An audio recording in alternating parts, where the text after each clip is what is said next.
চারিদিকে জলের মধ্যে কিভাবে গড়ে উঠল ত্রিপুরার ঐতিহ্য এত বড় রাজপ্রাসাদ? কে তৈরি করেছেন জলের মাঝখানে এই বিশাল প্রাসাদ? কেনই বা তৈরি করেছিলেন এই প্রাসাদ? জলাশয়ের মাঝে প্রাসাদ তৈরির পেছনে রাজার রহস্য কি ছিল? সবকিছু জানবো এই ভিন্ন রুচির ব্লগে।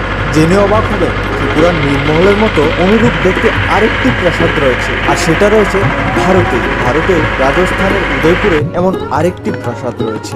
1930 সালে ইংল্যান্ডের মার্টিন অ্যান্ড বার্ন কোম্পানি তার কাজ শুরু করেছিলেন এবং প্রায় 1938 সালে তা সম্পূর্ণ তৈরি হয়ে যায়। আবার যদিও ত্রিপুরার মেলাঘরে অবস্থিত নীলমহল তৈরি করেছিলেন মহারাজা বীর বিক্রম কিশোর মাণিক্য। মেলাঘর রাজ্যের রাজধানী থেকে প্রায় 55 কিলোমিটার দূরবর্তীতে অবস্থিত।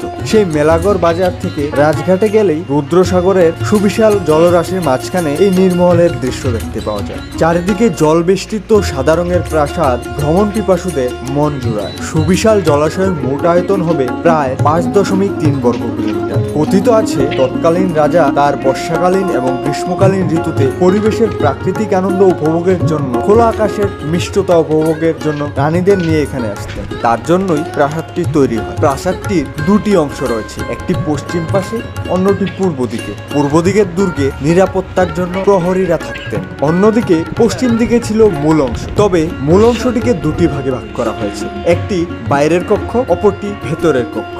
বাইরের কক্ষগুলোর মধ্যে বিশ্রামখানা, খাজাঞ্চিখানা, নাচঘর ছিল। এমন 5টি কক্ষ এখানে রয়েছে। তাছাড়া তখনকার সময় দাবা খেলার প্রচলন ছিল এবং দাবা খেলার জন্য আলাদা কক্ষ ছিল। ভেতরের কক্ষগুলির মধ্যে রানী এবং অন্যদের জন্য আলাদা 6টি কক্ষ ছিল।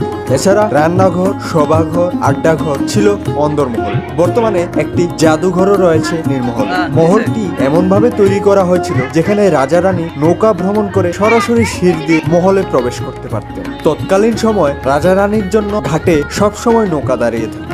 মহলের বাইরের দিকে দুটি ঘাট ছিল যেখানে কর্মচারীরা স্নান কার্য সম্পন্ন করতেন। অনেক খরচ করে মহারাজা এই প্রাসাদটি নির্মাণ করলেও বেশি দিন প্রাসাদে থাকতে পারেননি।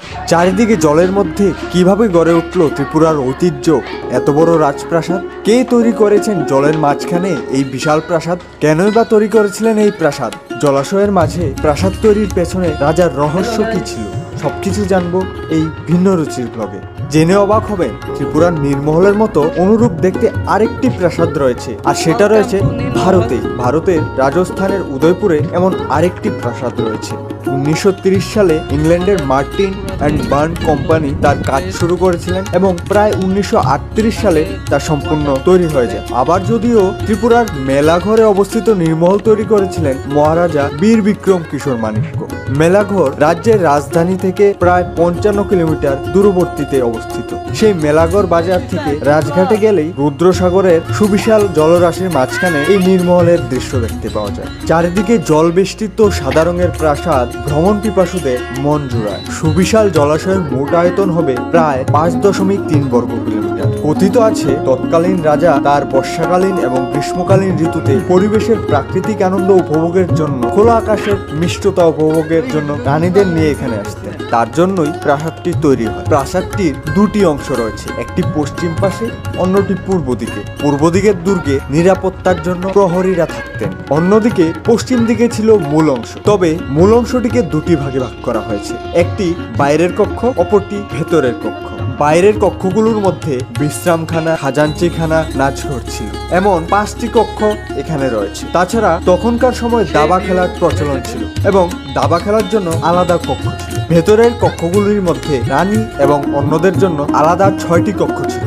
এছাড়া রান্নাঘর, সভাঘর, আড্ডাঘর ছিল অন্দরমহল। বর্তমানে একটি জাদুঘরও রয়েছে নীলমহলে। মহলটি এমনভাবে তৈরি করা হয়েছিল যেখানে রাজা রানী নৌকা ভ্রমণ করে সরাসরি সিঁড়ি দিয়ে মহলে প্রবেশ করতে পারতেন। তৎকালীন সময় রাজা রানীর জন্য ঘাটে সবসময় নৌকা দাঁড়িয়ে থাকত।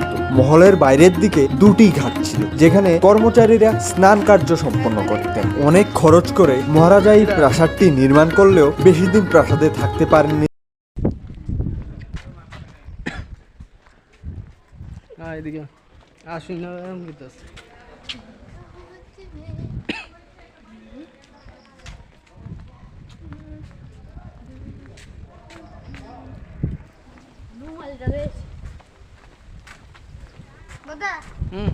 আমি এটার ভিতরে যা করতে পারি টুকটাক ফাটাম, হ্যাঁ তুই আমদারটা ফাটা দিস, আমদারটা তো কষ্ট নাই দে ঠিক আছে যাবো না যাইতেছি গা ওইটা নে জঙ্গল এইটা তুই আগে ফেলে দিলাই